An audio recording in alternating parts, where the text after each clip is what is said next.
Welcome to another uplifting message. I hope your day started beautifully and that you've had proper rest or that your entire day has been blessed so far. When it comes to failures in life, we're all the same. We've all failed in one way or another. Each of us has experienced moments of weakness, made poor decisions, or fallen short of our goals.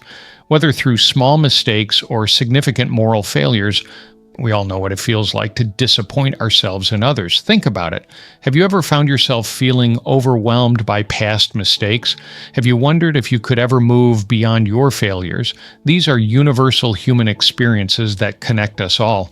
Genesis chapter 3, verse 23 tells us, "So the Lord God banished him from the Garden of Eden to work the ground from which he had been taken." This verse reminds us that from the very beginning, humanity has struggled with failure and its consequences. Yet even in this moment, God had already set in motion his plan for restoration. The world often teaches us destructive ways to handle our failures. Many of us try to hide our mistakes, hoping no one will notice. Others attempt to forget through unhealthy escapes like substance abuse or mindless entertainment. Some deflect blame onto others, refusing to take responsibility. Many isolate themselves, cutting off relationships that could provide healing. Ultimately, these responses lead to self-harm, whether emotional, spiritual, or even physical. But God offers a different path, a path of restoration that leads back to Him. The enemy loves to use failure as a weapon to keep us bound. He whispers lies that we are too broken to be redeemed, that our mistakes define us, and that there is no hope for change. This is why so many people feel stuck, replaying their regrets instead of seeking God's grace. Yet Scripture reminds us in Romans 8:1, "There is therefore now no condemnation for those who are in Christ Jesus." Condemnation leads to despair, but conviction from the Holy Spirit leads to repentance and transformation. Instead of allowing failure to push us deeper into self-destruction, we should allow it to draw us closer to God. Failure can serve as a humbling reminder that we cannot navigate life successfully without Him. Proverbs 24:16 says, "For the righteous falls 7 times and rises again." God does not expect perfection. He desires a heart willing to return to Him despite setbacks. The key is to resist worldly coping mechanisms and embrace God's way of healing and restoration. Consider the story of Peter, one of Jesus' closest disciples. Luke chapter 5 describes how Jesus first called Peter, performing a miraculous catch of fish that left Peter in awe. Peter immediately recognized his own unworthiness, saying, "Go away from me, Lord, I am a sinful man." Yet despite witnessing countless miracles, healing the sick, casting out demons, multiplying food, walking on water, and even raising Lazarus from the dead, Peter still failed dramatically. When pressure came, he denied knowing Jesus 3 times, even cursing to emphasize his denial. Have you ever known what was right but still chosen the wrong path? Have you ever been blessed by God only to turn away from Him later? If so, you're not alone. Even one of Jesus' closest friends experienced this same struggle. The beautiful truth is that God is always reaching out to restore us. In John chapter 21, after Jesus' resurrection, we find Peter and some disciples fishing, returning to their old profession despite having seen the risen Lord. They caught nothing all night, echoing their first encounter with Jesus. Then Jesus appeared on the shore, lovingly calling them children and repeating the miracle of the abundant catch. This wasn't coincidence. It was Jesus deliberately reminding Peter of his calling. Luke chapter 19, verse 10 says, "For the Son of Man came to seek and to save the lost." You are important to God, so important that He actively seeks you out. When we lose something valuable, we search frantically until we find it. How much more does our loving Father search for us when we wander away? After the miraculous catch, Jesus prepared breakfast for His disciples on the shore. Every detail, the fire, the fish, the bread He broke and shared, was designed to remind Peter of who Jesus was and of their relationship. These weren't random acts, but deliberate reminders of Jesus' love, provision, and sacrifice. Being reminded of who Jesus is becomes our greatest motivation to stand again after failure. When we remember His faithfulness, His grace, and His love for us, despite our flaws, we find the courage to return to Him. His character, not our willpower, is what restores us. The famous missionary Hudson Taylor once said, "All God's giants have been weak men who did great things for God because they reckoned on Him being with them." Our weakness becomes the stage for God's strength to shine.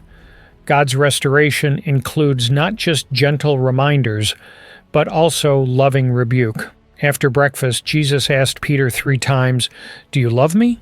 Once for each denial. Peter was grieved by the third question, feeling the weight of his failure. Yet this rebuke wasn't meant to crush him, but to heal him.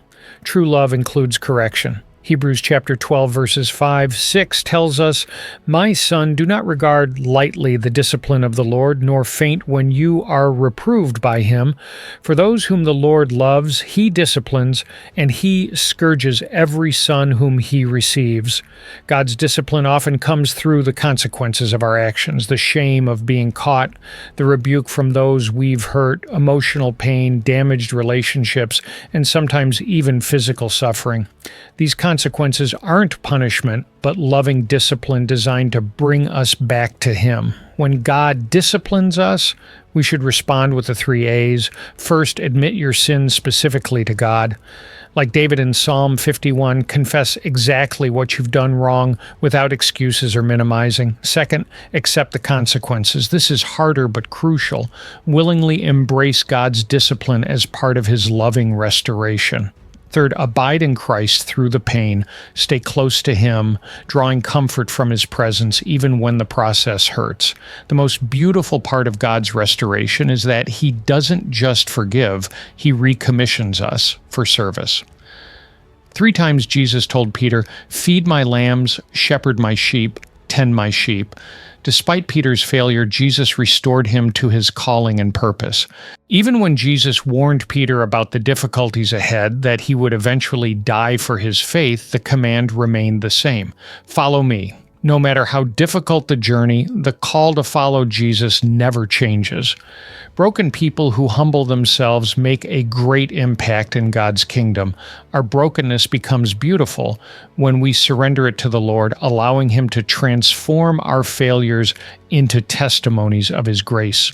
As Peter later wrote in 1 Peter 5:6-10, "Humble yourselves under the mighty hand of God, that He may exalt you at the proper time, casting all your anxiety on Him, because He cares for you. After you have suffered for a little while, the God of all grace, who called you to His eternal glory in Christ, will Himself perfect, confirm, strengthen, and establish you."